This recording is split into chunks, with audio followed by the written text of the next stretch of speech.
오늘 설교는 매일 하루에 한 번, 일주일 내내 들으시면 정말 좋을 것 같습니다. 오늘 제사함의 은혜라는 제목으로 말씀 나누겠습니다. 언젠가 TV에서 야생 동물들이 덫에 걸려 고통하는 것을 풀어주는 것을 보았습니다. 그런데 덫에 걸린 동물들은 자기를 도와주려는 사람들을 적으로 생각하고 가까이 오지 못하게 공격을 합니다. 참 안타까운 일이죠. 하는 수 없이 마치 주사를 쏘아서 덫을 풀어주고 자연으로 돌려보냅니다. 여러분, 이 세상에 있는 사람들은 모두 덫에 걸린 자들처럼 죄를 짓고 삽니다. 그 누구도 죄로부터 자유로운 사람은 아무도 없습니다. 아예 성경은 모든 사람은 죄를 범하였다라고 로마서 3장 23절에 선언을 하고 있습니다. 그러니까 죄로부터 자유로운 사람은 이 세상에 아무도 없어요. 인류의 모든 문제는 돈의 문제가 아니고 죄의 문제입니다. 인간이 가지고 있는 대부분의 질병도 죄의 문제죠. 죄를 지으면 덫에 걸린 짐승처럼 자유롭게 되지 못하고 고통 속에 살아갑니다. 저는 오늘 큰 죄에 빠진 자가 죄로부터 자유케 되는 이 죄사함의 은혜를 받은 대표적인 사람 다윗을 살펴보기를 원합니다. 다윗은 개인의 이름으로 성경에 가장 많이 기록된 사람입니다. 그의 이름이 무려 성경에 800번이나 등장합니다. 하나님은 다윗을 내 종 다윗이라고 하셨고 내 마음에 합한 사람이라고 할 만큼 하나님의 사랑을 많이 받은 사람입니다. 다윗은 예루살렘으로부터 약 남쪽으로 10km 정도 떨어진 베들레헴에서 양을 치며 사는 목동이었습니다. 다윗의 나이 16세 정도에 갑자기 그 당시에 가장 유명한 사무엘 선지자가 찾아와서 자기에게 기름을 붓고 왕이 될 것이라고 예언을 하였습니다. 이것은 다윗의 인생에 찾아온 큰 은혜였습니다. 은혜라는 것은 받을 자격 없는 자에게 부어지는 일방적인 호의, 선물을 은혜라고 하죠. 다윗은 기름 부음 받은 뒤 얼마 있지 않아 골리앗을 죽이는 승리의 은혜를 맛봅니다. 그러나 다윗은 그 일로 사울 왕의 시기를 받아서 들로산으로 도망을 다니는 광야의 세월을 보냅니다. 그것이 10년이 넘도록 지속되었습니다. 다윗이 이렇게 들로산으로 도망을 다니다가 나이가 30세가 되었을 때 갑자기 사울 왕이 블레셋과 전쟁에서 죽고 맙니다. 그 일로 다윗은 헤브론 지역의 왕으로 추대되었습니다. 그리고 7년 후에 37세에 그는 이스라엘 전체의 왕이 되었습니다. 그리고 하나님은 왕이 될 뿐만 아니라 영원히 너의 왕위가 지속될 거라는 축복을 하죠. 사무엘하 7장 16절 내 집과 내 나라가 내 앞에서 영원히 보존되고 내 왕위가 영원히 경고하리라 하셨다 하라. 이 말씀의 뜻을 이스라엘 사람들은 국기에 넣었습니다. 이스라엘의 국기는 이렇게 앞뒤로 파란 줄이 있어요. 파란 줄에 대한 해석이 여러 가지지만 가장 정통적인 해석은 이 파란 줄은 그 이스라엘 사람들 기도할 때 입는 그 옷, 하얀 그 줄들을 상징합니다. 그리고 가운데 있는 별은 다윗의 별입니다. 하늘의 별이 빛나는 것처럼 다윗이 왕위가 영원히 지속된다는 것을 아예 국기 안에 집어넣었어요. 신약 성경 가운데 첫 번째 성경책 마태복음 1장 1절에 아브람과 다윗의 자손 예수 그리스도의 세계라. 다윗이 1장 1절에 등장하고 신약 성경 마지막 책 요한계시록 마지막 장에 다윗이 소개됩니다. 나는 다윗의 뿌리요 자손이니 곧 광명한 새벽별이라 하더라.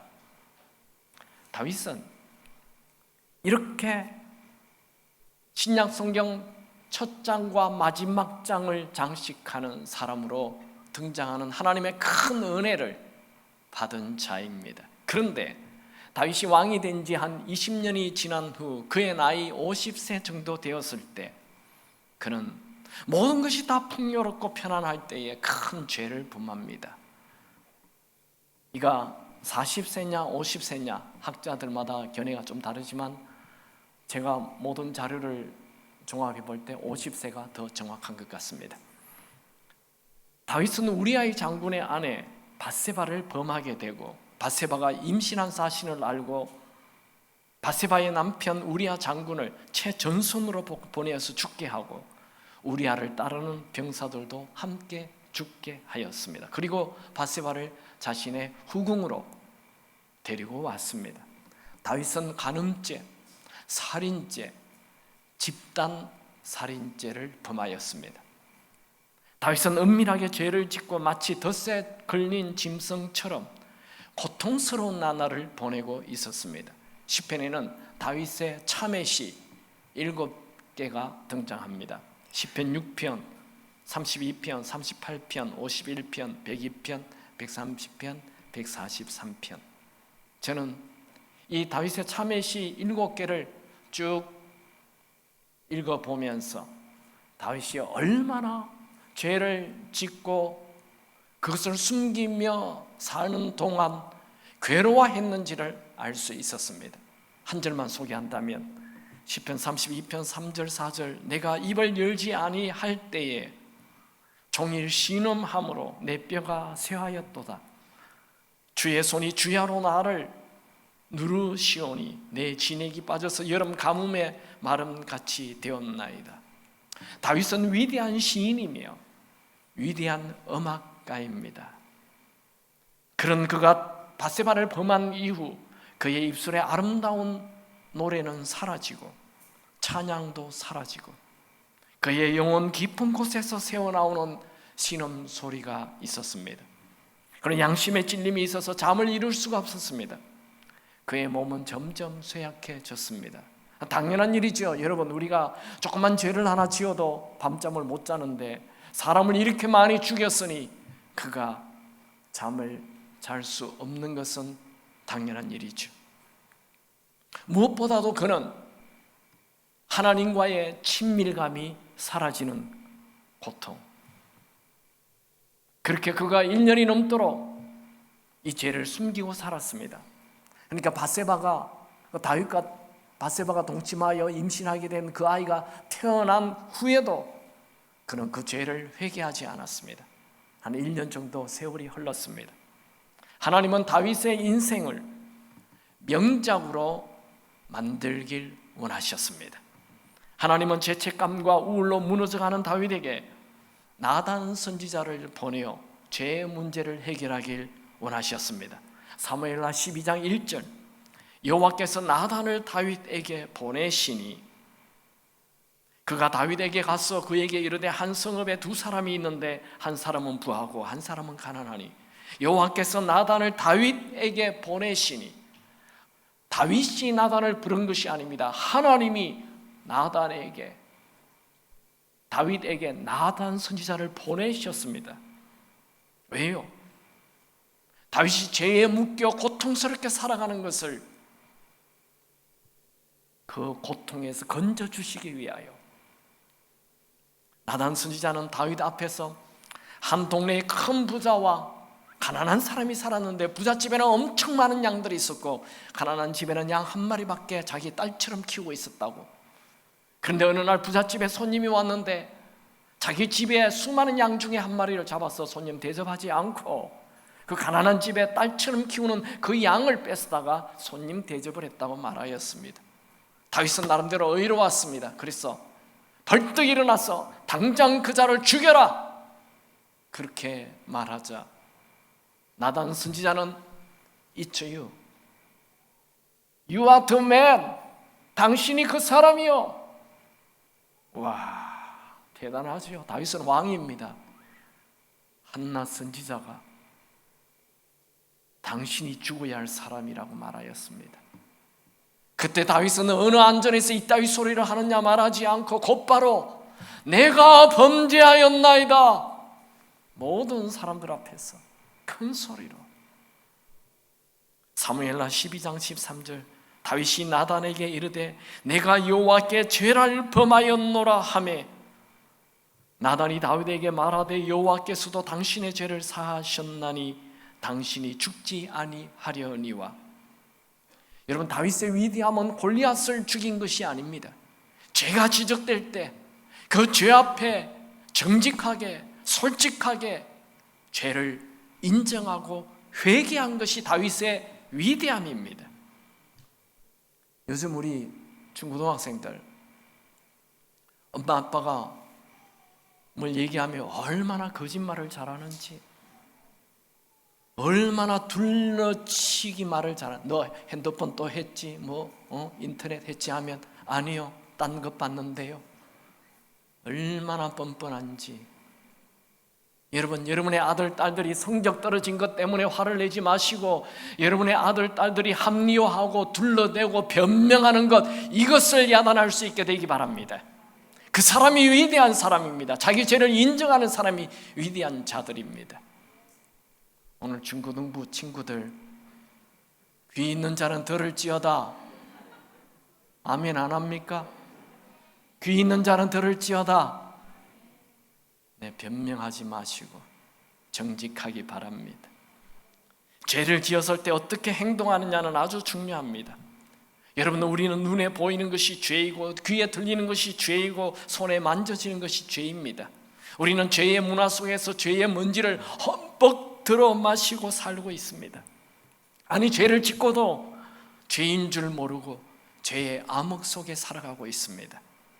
여러분, 차를 몰고 가다가 계기판에 빨간 불이 들어오면 빨리 스탑하고 정비소로 차를 가져가야 되는데 그 경고등을 깨어버리거나 경고등을 무시하고 달리면 대형 사고가 기다리고 있습니다. 마찬가지로 죄는 그냥 내버려 두면 결국 대형 사고로 등장합니다. 여러분, 죄를 껴안고 살면서 행복할 사람은 이 세상에 아무도 없습니다. 죄는 우리의 영을 죽이고 우리의 육체를 죽이고 결국 우리의 삶을 다 마비시킵니다. 여러분, 하나님은 우리의 인생을 죄에 붙잡힌 졸작이 아닌 명품으로 만드시길 원하십니다. 하나님은 우리의 인생이 망가지는 것을 보고만 계시지 않습니다. 하나님은 다윗에게 나단을 보내셔서 죄를 지적하신 것처럼 오늘 우리에게도 하나님은 죄를 지적하시고 경고하시는 하나님의 음성을 들려주십니다.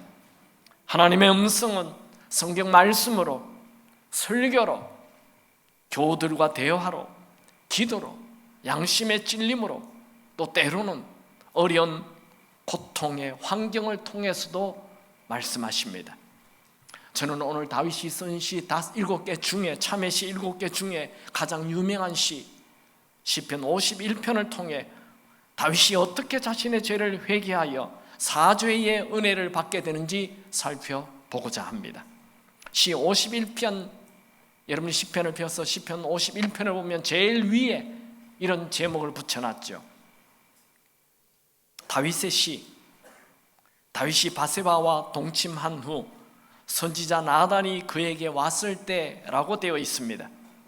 다윗은 나단 선지자가 와서 자신의 은밀한 죄를 지적하고 문을 닫고 나가자 홀로 남아 하나님 앞에 엎드렸습니다. 먼저 그는 하나님의 은혜를 구하였습니다. 우리 1절 2절 다 같이 읽습니다.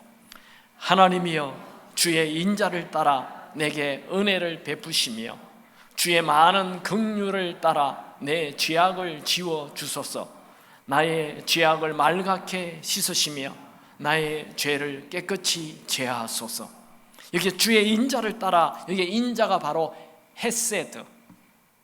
제가 이 은혜 시리즈를 하면서 늘 소개하는 이 헤세드, 이 헤세드라는 단어는 인자와 은혜로 번역이 되는데 이것은 언약적 사랑에 의한 것입니다. 언약적 사랑. 그러니까 부모가 자식에게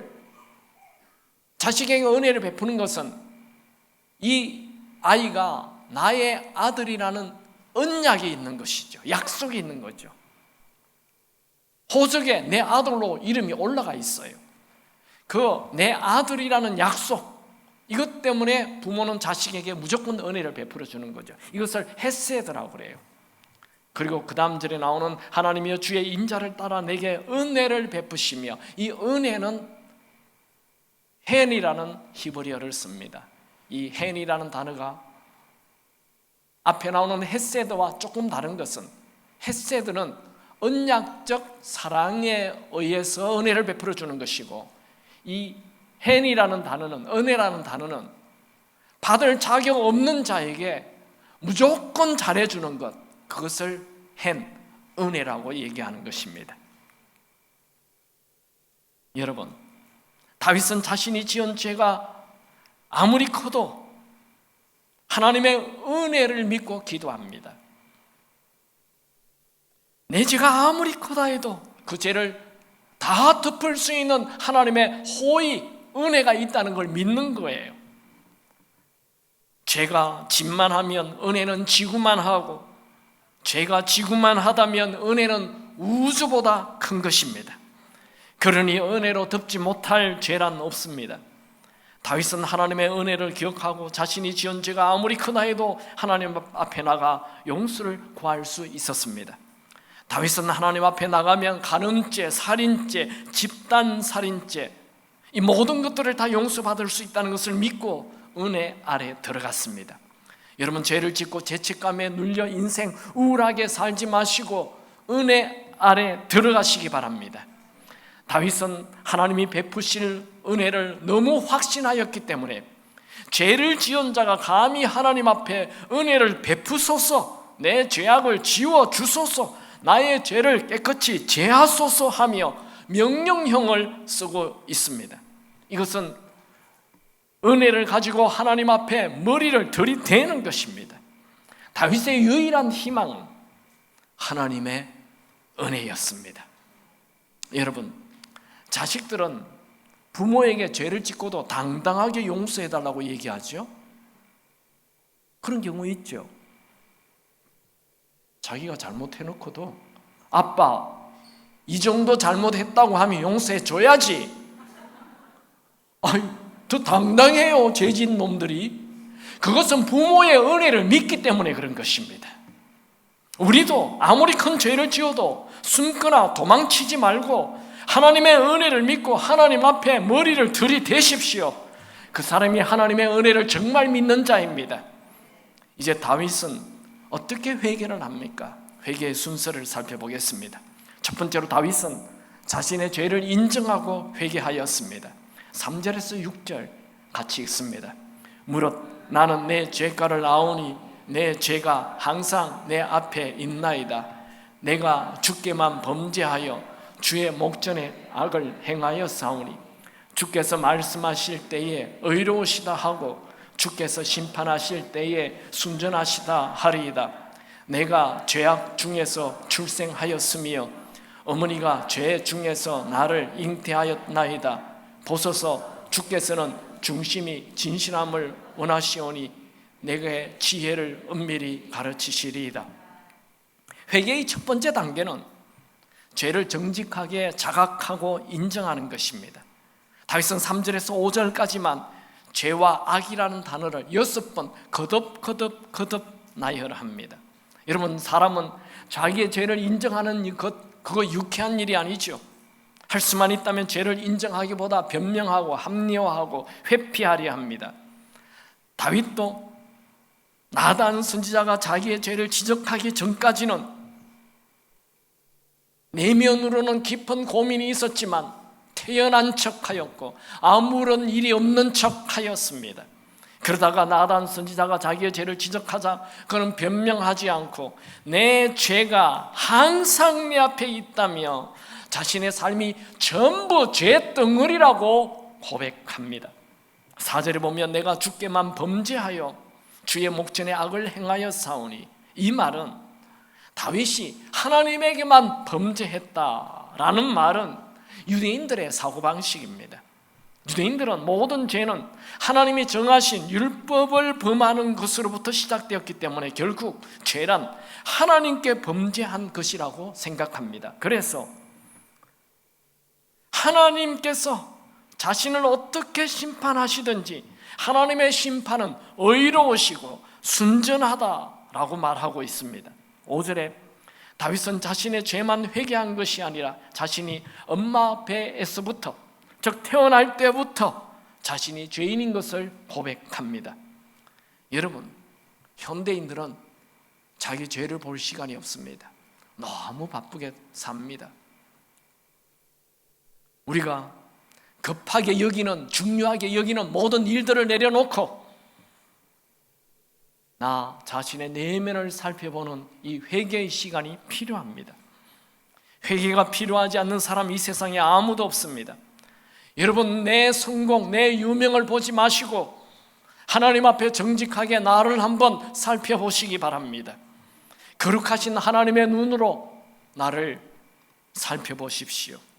얼마나 추한지, 얼마나 더러운지, 얼마나 위선적인지, 얼마나 탐욕적인지, 얼마나 음란한지.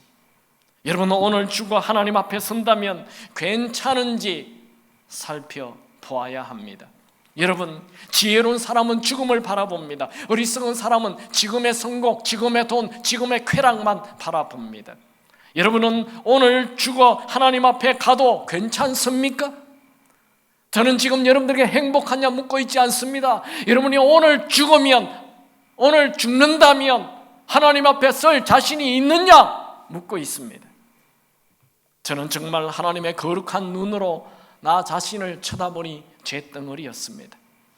저는 정말 오늘 회개할 기회가 있다는 것에 감사를 드립니다.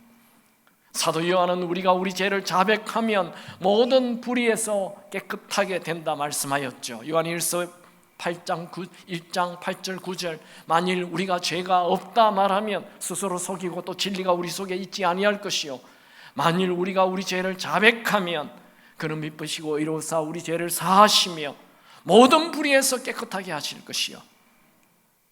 다윗은 범죄한 후 첫 번째 죄를 고백하고 인정하고 회개했습니다. 그럼 이번에 두 번째로 다윗은 죄 씻음을 구하였습니다. 7절에서 9절 같이 읽습니다. 웃을초로 나를 정결하게 하소서. 내가 정하리이다. 나의 죄를 씻어주소서. 내가 눈보다 희리이다. 내게 즐겁고 기쁜 소리를 들려주시사 주께서 꺾으신 뼈들도 즐거워하게 하소서. 주의 얼굴을 내 죄에서 돌이키시고 내 모든 죄악을 지워주소서. 다윗이 웃을초로 나를 정결하게 해달라고 기도하고 있는데, 유대인들은 웃을초는 세 곳에 사용했습니다.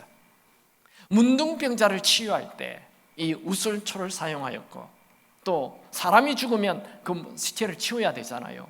시체를 만지면 무조건 부정하게 됩니다. 그렇다고 안 만질 수도 없죠. 그래서 이 죽은 사람과 접촉된 사람을 깨끗하게 하는 의식에 이 웃을초를 사용하였고, 가장 중요한 것은 바로 유월절 날 어린 양을 잡아서 문설주에 피를 바를 때 이 웃을초에 찍어서 피를 발랐던 것입니다. 그러니까 이 다윗이 웃을초로 나를 깨끗게 하옵소서, 이 말을 오늘날 우리에게 적용한다면 예수의 피로 우리를 깨끗게 하옵소서, 이렇게 적용할 수 있습니다. 여러분, 우리가 어떤 죄를 지어도 예수의 피로 깨끗하게 씻을 수 있습니다. 우리는 가끔 내가 너무 큰 죄를 범하였다 생각이 들면 회개 기도를 해도 용서함을 받지 못했다라는 죄책감이, 여전히 죄책감에 빠질 수 있죠. 여러분, 속지 마십시오. 아무리 큰 죄라도 예수의 피는 모든 죄를 다 깨끗하게 씻습니다. 다윗은 웃을초로 자기의 죄가 눈보다 희게 한다라고 고백하였죠. 여러분, 우리는 우솔초가 아닌 예수의 피로 우리의 모든 죄가 눈보다 더 희게 됩니다. 요한일서 1장 7절, 그 아들 예수의 피가 우리를 모든 죄에서 깨끗하게 하실 것이요, 이 약속의 말씀을 믿으시기 바랍니다. 예수의 피로 깨끗하게 씻지 못할 죄는 없습니다. 예수의 피로 용서받지 못할 죄란 없습니다. 어떤 의사가 논문에 발표했습니다. 정신병원에 입원해 있는 사람들, 그 사람들에게 만약에 죄책감만 없애준다면 그 사람들의 50%는 다 태어나게 될 것이다. 그런 논문을 썼습니다. 그만큼 이 죄책감을 없애는 것 중요한 일이죠. 여러분, 우리는 교회에서 왜 성찬식을 합니까?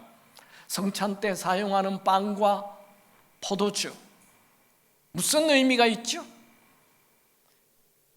그 성찬식은 교회가 만든 게 아니에요. 목사들이 결정한 게 아니에요.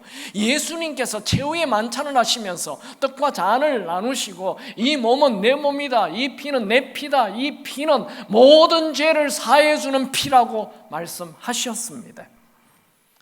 마태복음 26장 27절 28절, 또 잔을 가지사 감사 기도하시고 그들에게 주시며 이르시되, 너희가 다 이것을 마시라. 이것은 죄사함을 얻게 하려고 많은 사람을 위하여 흘리는 바 나의 피, 곧 언약의 피니라.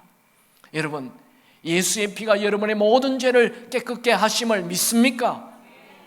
주의 보혈 능력이 있도다. 주의 피 믿어.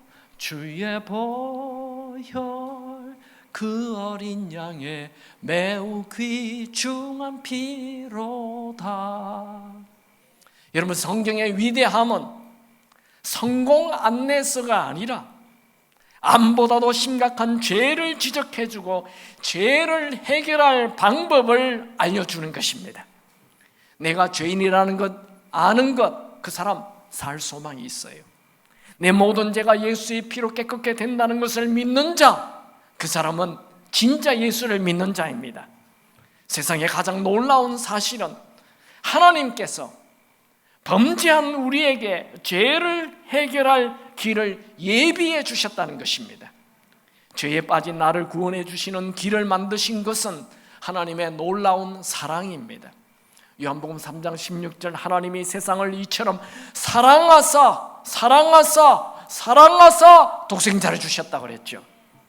하나님은 우리를 너무 사랑하셔서 죄의 문제를 해결해 주실 예수님을 이 땅에 보내셔서 우리 대신 형벌을 받게 하신 것입니다. 죄 해결은 쉽고 간단한 것이 아닙니다. 죄 해결에는 반드시 예수님의 죽음이라는 희생이 있다는 것을 기억해야 합니다.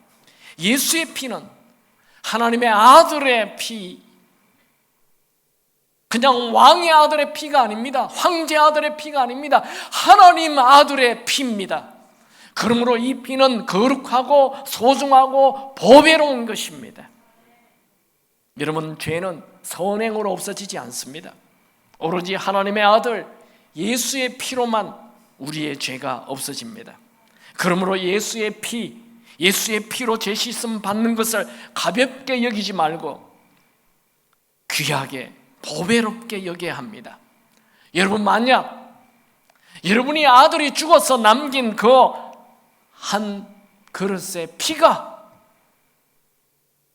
아버지의 죄를 깨끗하게 해준다면 그 아버지는 그 피를 얼마나 소중하게 다루겠습니까? 예수의 피가 나를 깨끗하게 한다는 것은 예수의 피를 대할 때마다 감격과 눈물이 있어야 합니다. 다윗은 하나님 앞에 엎드려 첫 번째로 자기의 죄를 인정하고 고백하고 회개했죠. 두 번째로 자기의 죄를 우슬초로 씻어달라고 했습니다. 이제 세 번째로 다윗은 정한 마음을 창조해달라고 구하였습니다. 10절에서 11절 같이 읽습니다. 하나님이여, 내 속에 정한 마음을 창조하시고 내 안에 정직한 영을 새롭게 하소서. 나를 주 앞에서 쫓아내지 마시며 주의 성령을 내게서 거두지 마소서. 다윗은 죄를 범한 이후 자신의 마음에 더럽고 추함을 정직하게 바라보았습니다. 그는 자신의 모든 행동이 위선으로 가득함을 누구보다도 잘 알고 있었습니다. 그래서 다윗은 다시 자기 마음에 정한 마음을 창조해달라 했어요. 이 창조라는 단어는 무에서 유를 만들 때 창조라고 얘기하는 거예요. 그러니까 내 안에는 정한 마음이 아예 무라는 거예요. 정한 마음이 하나도 없다는 거예요. 그래서 하나님께서 새롭게 창조해달라는 거예요. 내 안에 없는 것을 있게 해달라는 거예요. 바울은 이것을 내가 주인된 삶을 버리고 예수를 주인으로 모시는 것을 말합니다. 내가 주인되어 살면 모든 것이 더럽고 추한 죄입니다. 그러니까 내 것이 아닌 내 안에 없는 다른 것이 창조되어야 돼요. 그 예수가 내 안에 들어와야 된다는 거예요. 예수가 내 주인이 되면 모든 것이 사랑이고 모든 것이 선함입니다. 그러나 내가 주인이 되면 모든 것이 이기적이고 악함입니다. 나를 바꾸는 것은 내가 조금 수정되거나 보완되어서 되는 게 아닙니다. 아예 통째로 주인을 바꿔야 가능한 것입니다. 나는 죽고 내 안에 예수가 살아야 됩니다. 내 안에 정한 마음이 창조되어야 합니다. 이런 말을 하면, 그런데 목사님, 나는 내가 죽을라 해도 하루는 죽는지 몰라도 잘 안 죽어요. 또 내가 살아요. 이렇게 말하는 분이 있어요. 그러니까 날마다 매일 죽어야 하는 것입니다. 여러분, 하루 죽을 수 있죠?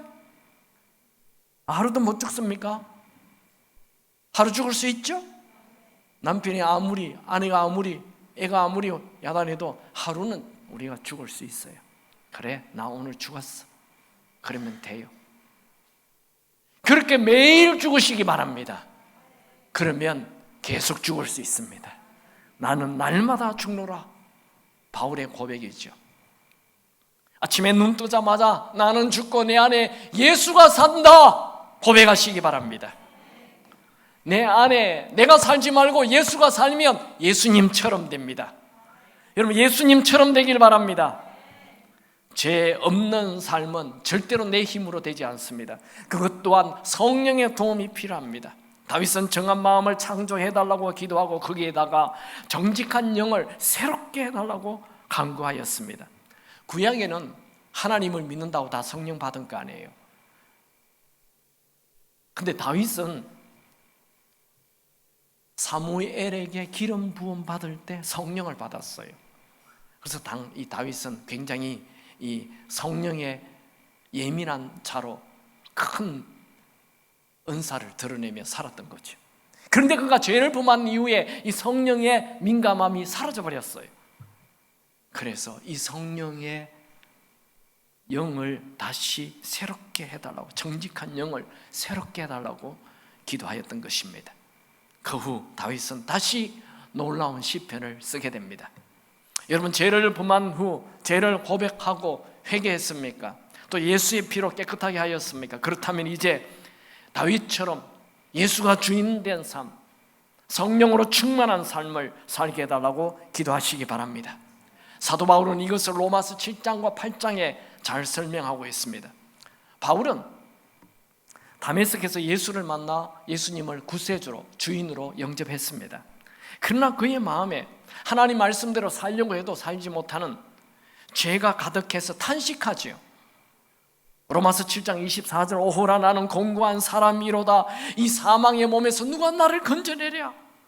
그가 하나님 말씀대로 살고 싶은데 안 되는 거예요. 여러분들도 그렇죠. 예수 믿고 이제 예수님 말씀대로 좀 살려고 하는데 안 되잖아요. 그래서 탄식하죠. 여기에 대한 답이 뭡니까? 로마서 8장 2절, 이는 그리스도 예수 안에 있는 생명의 성령의 법이 죄와 사망의 법에서 너를 해방하였습니다.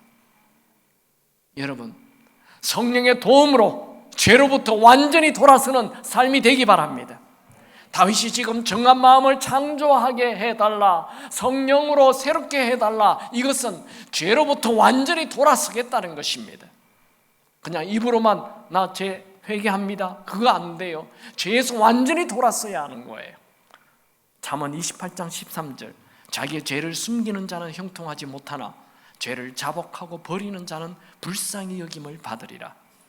이제 마지막으로 다윗은 구원의 즐거움을 회복하게 해달라고 구합니다. 12절에서 15절 같이 읽죠. 주의 구원의 즐거움을 내게 회복시켜 주시고 자원하는 심령을 주사 나를 붙드소서. 그리하면 내가 범죄자에게 주의 도를 가르치리니 죄인들이 주께 돌아오리로다. 하나님이여, 나의 구원의 하나님이여, 피 흘린 죄에서 나를 건지소서. 내 혀가 주의 의를 높이 노래하리이다.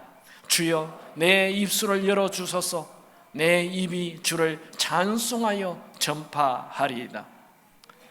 여러분, 죄를 고백하고 예수의 피로 내 죄를 깨끗이 씻은 자, 성령으로 충만한 사람, 예수가 주인 된 사람, 그 사람에게 무슨 일이 일어날까요? 기쁨이 회복됩니다. 이 기쁨은 그냥 우리가 무엇을 얻었을 때, 선물 받았을 때 얻게 되는, 가지게 되는 그 일시적인 기쁨이 아니에요. 그것은 이 배 깊은 곳에서, 내면 깊은 곳에서 솟아나는 기쁨인 것입니다. 한두 사람을 소개하죠. 바울은 원래 선천적으로 내성적이고 침울한 성격의 소유자라는 것을 대부분의 심리학자들이 인정합니다. 바울 그는 자기 관리가 철저하고 율법을 철저히 지키고 율법을 가르치는 바리새인이었습니다. 그래서 남들이 그 율법대로 살지 않으면 화가 나고 분노가 치밀었죠. 그런데 그가 예수님을 주인으로 모시고 성령으로 충만하게 되자 무슨 일을 하든 기쁨이 넘치는 자가 되었고, 심지어 감옥 안에 들어가서도 감옥 밖에 있는 자들을 향하여 기뻐하라 라고 말하였습니다. 빌립보서 4장 4절, 주 안에서 항상 기뻐하라. 내가 다시 말하노니 기뻐하라. 그는 또 얘기합니다. 내가 마지막으로 말하노니 기뻐하라. 여러분, 우리 예수 믿는 사람의 표시가 뭐예요? 바로 기쁨입니다. 예수를 믿게 되면, 예수가 주인이 되면 남들이 모르는 하나님이 뿌려주시는 기쁨이 있습니다. 요즘 여러분의 삶에 기쁨이 사라졌습니까? 그렇다면 다시 구원의 기쁨, 하나님이 주시는 기쁨, 이것이 회복되도록 기도하시기 바랍니다. 또 한 사람, 베드로를 소개할까요? 베드로는 원래 성격이 좀 급하고 말보다 행동이 앞서는 행동파였고 굉장히 좀 무뚝뚝한 사람이었습니다. 그런데 그가 성령 충만한 이후 기쁨이 넘치는 사람으로 변화되었죠. 그가 복음을 전한다는 이유로 체포되어서 심한 매를 맞고 풀려났습니다. 그때 그는 화를 내기보다 기뻐하였습니다. 사도행전 5장 41절에 보면 여기 사도들은 베드로와 요한을 얘기합니다. 그 이름을 위하여, 그 이름은 예수님을 말합니다. 사도들은 그 이름을 위하여 능력받는 일에 합당한 자로 여기심을 기뻐하면서 공회 앞을 떠나니라. 지금 같으면 국회의원들 같은 이 사내들인 공회원들이 베드로와 요한을 신문하고 매를 때리고 풀어줄 때 그들은 기뻐하면서, 야, 매 맞아서 화난다가 아니에요. 기뻐하면서. 베드로는 초대 교인들을 위해 쓴 그의 첫 편지 베드로전서에 자신은 기쁨이 넘치는 자로 소개합니다. 베드로전서 1장 8절, 예수를 너희가 보지 못하였으나 사랑하는도다. 이제도 보지 못하고 믿고 말할 수 없는 영광스러운 즐거움으로 기뻐하니. 여러분, 예수를 믿습니까? 그렇다면 구원의 즐거움, 내면에서 솟아나는 기쁨이 넘치길 바랍니다. 우리의 기쁨을 빼앗아가는 최고의 원인은 죄입니다. 죄를 범한 자는 하나님과 친밀한 교제를 나눌 수 없고 그 결과 우울과 불안한 삶을 살게 됩니다. 여러분, 죄는 우리의 즐거움을 다 빼앗아갑니다. 예수님은 우리에게, 예수 믿는 자들에게는 기쁨을 주신다 말씀하였죠. 요한복음 15장 11절, 내가 이것을 너희에게 이름은 내 기쁨이 너희 안에 있어 너희 기쁨을 충만하게 하려 함이라. 많은 분들이 예수를 믿어도 기쁨을 누리지 못하는 것은 하나님을 바라보는 대신 자꾸 자신의 연약함, 자신의 실수, 자기의 약함, 자기의 부족, 자기의 죄를 바라보기 때문에 기쁨이 사라집니다. 한번 복창합시다. 나를 바라보면 죽게 되고 하나님을 바라보면 살게 된다. 하나님은 다윗이 간음죄, 살인죄, 집단 살인죄를 범한 흉악한 범죄자지만 그가 죄를 자백하고 회개하자 나단 선지자는 적각 말합니다. 너는 죽지 않을 것이다 라고 말하였죠. 이것을 죄사함의 은혜라고 말합니다. 원래 구약에는 간음한 사람은 그게 들통이 나면 바로 돌로 쳐 죽였습니다. 왕이라도 부인이 있는, 남편이 있는 사람과 간음을 하면 바로 돌로 쳐 죽였습니다. 또 살인죄는 예외 없이 죽였습니다. 그런데 하나님은 다윗이 회개하자 죽지 않을 것이다 하며 살려주었어요. 여러분이 열왕기 상하를 보면 그 수많은 왕들이, 여러 왕들이 나오는데 그 왕들이 죄를 범하면 하나님이 다 죽였어요. 왕을 딱 스탑시켜버렸어요. 더 이상 왕 못하게 했어요. 단명하게 합니다. 근데 다윗은 이 한 50세 정도의 이 죄를 범하고 회개하자 70세까지 살아요. 계속 왕을 해요. 끝까지 죽는 날까지 왕이 돼요. 죽기 직전에 솔로몬을 왕으로 세우고 71세에 죽었어요. 그러니까 20년 동안 계속 앞으로도 왕을 계속 더하였던 것입니다. 또 하나님은 여러 가지 은혜를 주십니다. 그러나 죄의 결과는 그냥 단순하게 그가 심은 대로 거두게 되어 있습니다. 죄를 용서해 주시는 것은 모든 죄는 하나님과 우리의 관계입니다. 우리 개인의 관계입니다. 하나님이 율법을 정하셨기 때문에 하나님과 우리의 관계, 죄를 회개하면 그 죄는 용서가 됩니다. 그러나 우리가 심어놓은 것은 거두게 되어 있습니다. 그래서 다윗은 자신이 밧세바와 동침하여 임신해서 낳게 된 그 아들 지금 살아있어요. 그런데 바로 죽게 됩니다. 죄의 결과는 하나님이 대가를 지게 하는 것이죠. 그리고 그것이 끝이 아니었습니다. 다윗은 우리아의 가정을 파괴했습니다. 우리아의 가정을 파괴하였으므로 다윗의 가정 또한 칼이 떠나지 않는 아픔이 계속 나타납니다. 우리는 다윗을 성경 공부해 보면 다윗의 인생이 자녀들 때문에 숱한 고통을 당하는 것을 보게 됩니다. 그것은 다윗이 지은 죄의 결과입니다. 그러나 동시에 하나님은 죄를 회개하였으므로 은혜를 베풀어 주십니다.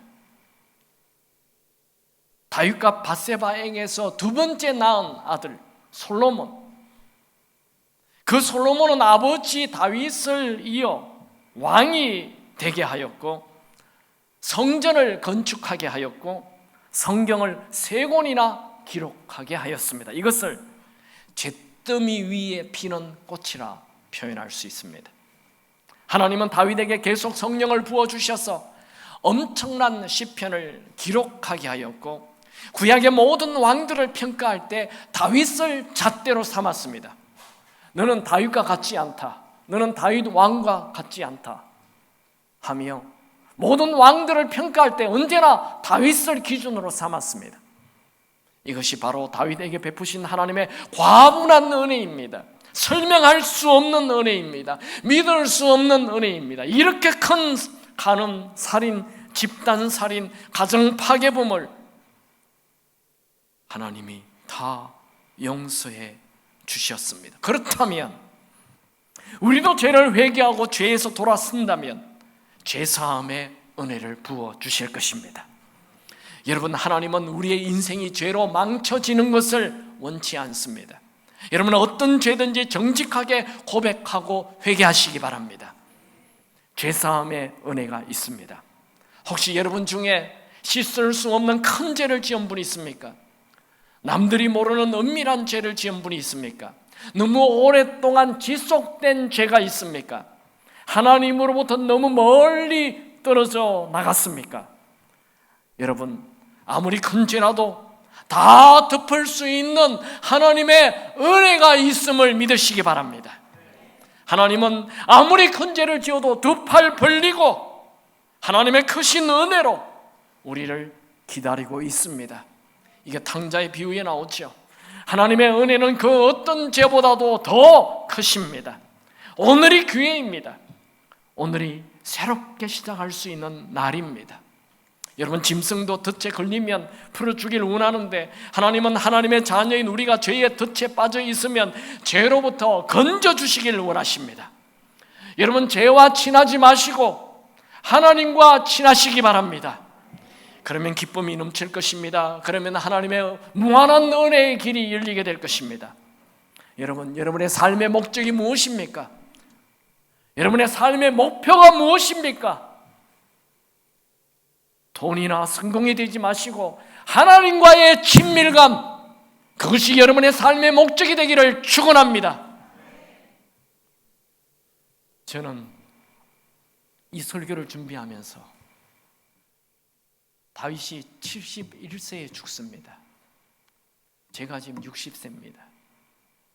앞으로 10년 후에 제가 죽는다 한다면 여러분들은 100세까지 산다고 지금 자신만만 하시는데 다윗같이 위대한 사람도 70세까지밖에 안 살았는데 더 산다면 그것은 보너스예요. 제가 앞으로 10년밖에 남지 않았는데 이 10년 동안 다윗은 50세부터 그렇게 하나님과의 깊은 친밀감 속에 들어갔는데 난 너무 세상적이고 세상의 것이 내 안에 가득한 것을 보고 정말 다시 살아야 되겠다. 오늘부터 다시 살아야 되겠다. 하나님과의 친밀감이 여러분의 삶의 진정한 목표가 되길 축원합니다. 죄와 상관없는 삶을 사시길 축원합니다. 우리 오늘 회개하는 시간을 좀 갖기를 원합니다. 찬양하죠.